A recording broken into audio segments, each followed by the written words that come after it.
হযরত ইব্রাহিম আলাইহিস সালাম সে তার সন্তানকে কুরবানি দিয়ে গোটা এবং তামাম দুনিয়াকে চমকিয়ে দিয়েছেন যে আমার সামনে আমার কাছে সন্তান কিছু নয়, আমার চাইতে সব চাইতে আমার কাছে হচ্ছে মহান আল্লাহর ইবাদত, মহান আল্লাহর সুবহানাল্লাহ। আমার এই তরবারির কাছে, আমার এই ছুরির কাছে সন্তান সম্পদ কিছুই নয়। আমি সব কিছু বিসর্জন দিতে পারি, আমি সব কিছু হাতছাড়া করতে পারি, কিন্তু মহান রবের মতো এমন একজন বান্ধবকে, এমন একজন স্রষ্টাকে, এমন একজন মহান স্রষ্টাকে আমি আমার হাতছাড়া করতে পারি না। সেই জন্য হযরত ইব্রাহিম আলাইহিস সালাম তার নিজের সন্তান ইসমাঈলকে নিজের হাতে মিনা প্রান্তরে গিয়ে জবাই করেছে। সুবহানাল্লাহ বলবেন না? সুবহানাল্লাহ। এই হযরত ইব্রাহিম আলাইহিস সালাম দেখলেন গোটা জাতি লিপ্ত শিরকে, গোটা জাতি অন্ধকারে লিপ্ত, আল্লাহর ছেড়ে দিয়েছে। এই ইব্রাহিম আলাইহিস সালাম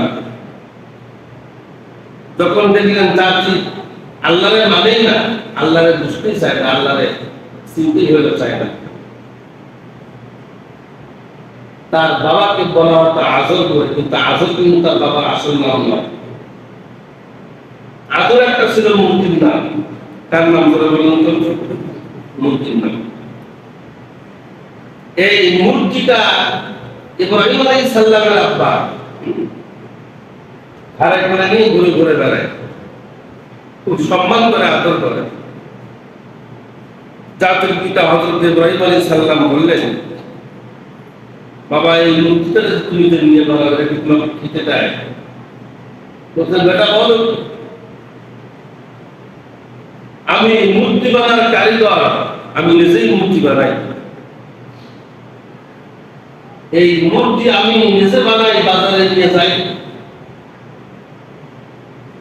নিয়ে গিয়ে আমি বিক্রি করে যে অর্থ সম্পদ পাই তা দিয়ে তোমাদের খাওয়াই। হযরত ইব্রাহিম আলাইহিস সালাম বললেন, বাবা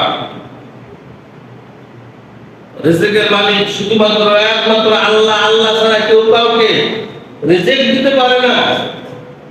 রিজিকের মালিক শুধু আল্লাহ। আজর বলতেছেন, হে বৎস,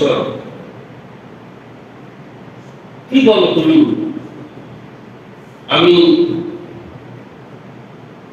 আমি যে সময় মাটি খামির বানিয়ে বানিয়ে, মূর্তি বানিয়ে বানিয়ে বাজারে নিয়ে যাই আর বিক্রি করি, সেগুলো খাও, আর তুমি সেই প্রতিমাকে গালি দাও, তাকে বানানোর জন্য তুমি নিষেধ করো। দেখুন, এটা বড় উদ্দেশ্য কোন হিন্দু ধর্মকে মানে হেয় প্রতিপূর্ণ করার জন্য নয়। হিন্দু অমুসলিম সে তাদের ধর্মে আছে, ও যদি ওর ধর্ম থেকে তার ধর্মকে যদি সঠিকভাবে পালন করে আল্লাহকে যদি পায়, তাহলে সে নাজাত পেয়ে যাবে। আর যদি এই অমুসলিম তার ধর্মকে কটূক্তি করে, তার ধর্মকে ভালোভাবে না হলো বুঝে, স্রষ্টাকে না চিনে তাকে যদি শ্মশানে দেয়, শ্মশানে দেওয়ার পরেও সে কিন্তু স্বর্গে দেওয়ার কোনো সম্ভাবনা নেই। আমরা ইব্রাহিম আলাইহিস সালামের সন্তান, আমরা মনে মনে ভাবি, হুজুর বলেন কি, এই যে সেদিনে 1 ঘন্টা মাদ্রাসায় দিয়েছি, 3 খানা লিল্লাহ পড়ি, 3 টাকা মসজিদে দিয়েছি, হুজুর 72 টাকা ভাগনা দিয়েছি, হুজুর 9 টাকা মানে এলাকায় দান হলো করেছি। আমার মতো বড় যাকাত দাতা এই ইউনিয়ন এই এলাকায় হলো না। গত কয়েকদিন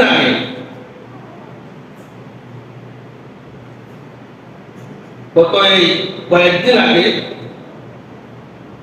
আমি হায়দ্রাবাদে ছিলাম, ইন্ডিয়া। এই হায়দ্রাবাদে দেখলাম বহু যুবক ছেলে স্বর্ণের চেন, রূপার চেন গলায় দিয়ে এই দেখা যাচ্ছে বোতাম আছে, বোতামগুলো খুলে খুলে ঘুরে ঘুরে হলো বেড়ায়। বাসে উঠেছি, আমার পাশেই বেশ কিছু অমুসলিম ছেলে হিসেবে বসলো। ওই হিন্দুস্তানে সফরে যাবেন ভালো লাগে, আমাদের দেশে এই বাংলাদেশের মতো নয়। আমাদের দেশের লোকজন যদি বলেন যে ভাই রংপুরে যাবো কোন পাশে, ঢাকায় যাবো কোন পাশে, বিরক্ত হয়। কি অনেক লোক আছে না, বিরক্ত হয়, মানে বলতেই চায় না। তারা যদিও অমুসলিম, যদি বিশ্বাস না হয় আপনারা গিয়ে দেখতে পারেন, যদিও তারা অমুসলিম, তারা চায় না যে কোনো মুসলমান, কোন বহিরাগত দেশের লোক, কোন বাইরের রাজ্যের লোক এসে আমার এলাকায় এবং আমার এই জেলায় বিপদগামী হলো।